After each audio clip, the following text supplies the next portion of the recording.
Welcome to Alive with Amanda. Today we're going to be talking about creating a vision for 2024. Like I look at the date and I'm like, I can't believe how far we are into the year, how far we are into the month, and how close we are to 2024.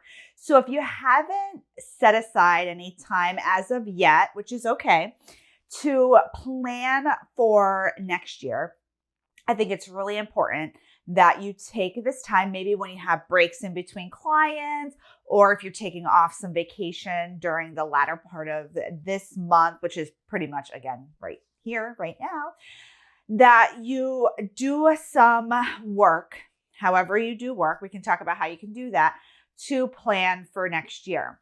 So a big thing that I like to do is to reflect on the past, especially when we're talking about business, and look at where I was this year, where I was 3 years ago, where I was 5 years ago. If you have been in practice for 10 years, even if you didn't have a private practice in 10 years, you can look in 10 years, like what are the trainings you've received? What are the clients you've been working with? What jobs have you had? How have you grown as a clinician? I think it's really important that we understand where we're coming from to make a map to where we want to go. And so if you haven't already done that, take a few minutes to meditate, to visualize, to journal, to just take some quiet space and quiet time, which sounds lovely to me right now, to think about where you've been. So if you want to write that down, like if you like to see things visually, write it down.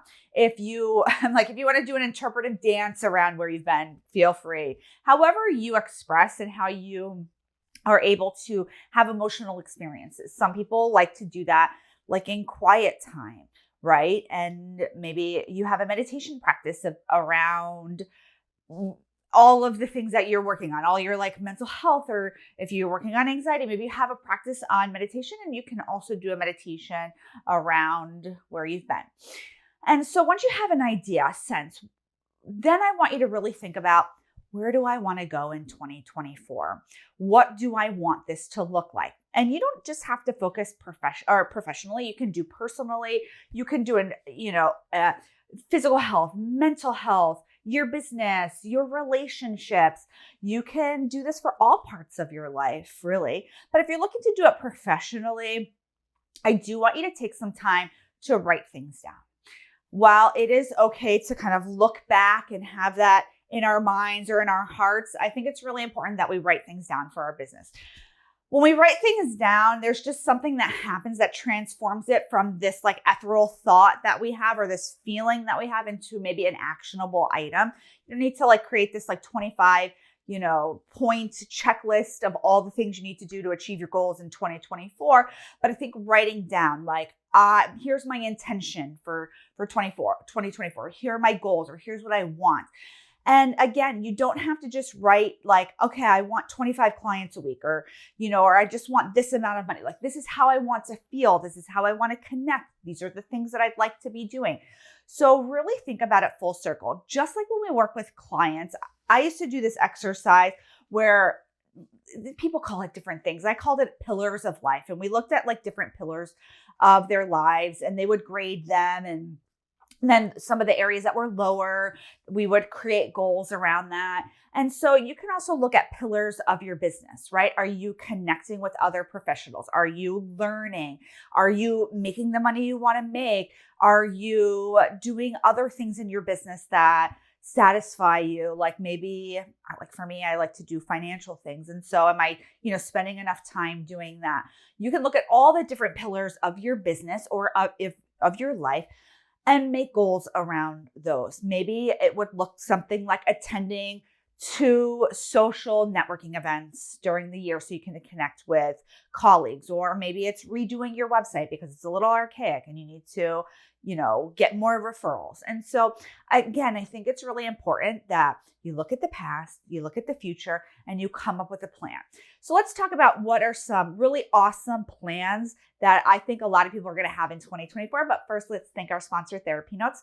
If you're looking for an electronic health record that's really full service, one that can help you go into 2024 shiny and bright, I want you to check out TherapyNotes. They have a telehealth option. You can bill insurance through there. They have a client portal. You can send assessments through there to your clients so you can get outcomes. You can take credit card payments. You can have clients sign paperwork. It's really a full service electronic health record. That's what we use primarily for all of the functions of seeing our clients. And so it is great for group practices, but it's also great for solo practices. So if you're just getting started, checking out TherapyNotes is great. And then I see a lot of people maybe jump from other platforms to TherapyNotes when their group practice is either starting or growing, because it really is designed very well for group practices. So I hope you check out TherapyNotes.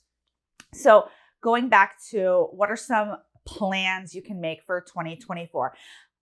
I definitely want you to create an income goal. Okay.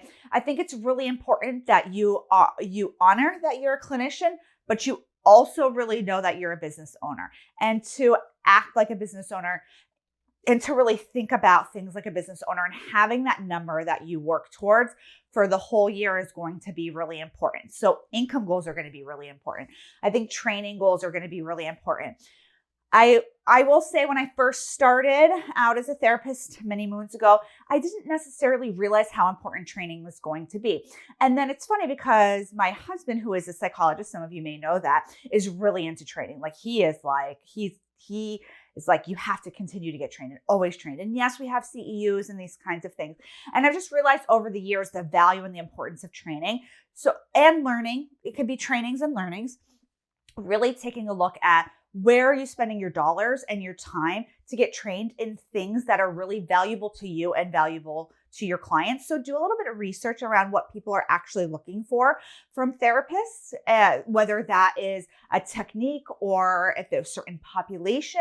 So if you're interested in that, you can get trained and you can start to get more clients. And then the final thing I want you to do is to really think about how you want to feel next year. Do you want to feel excited? Do you want to feel content? Do you want to feel safe? Do you want to feel rich? What is it that you want to feel next year? And then create a plan around that, because as you know, I'm a therapist by heart, even though I'm a business owner, and feelings are just as important as all of the other things that we do. So I hope this was helpful. We're not quite to the new year, but I will be here through the end of this year and into the new year in 2024. See you soon, everybody. Bye.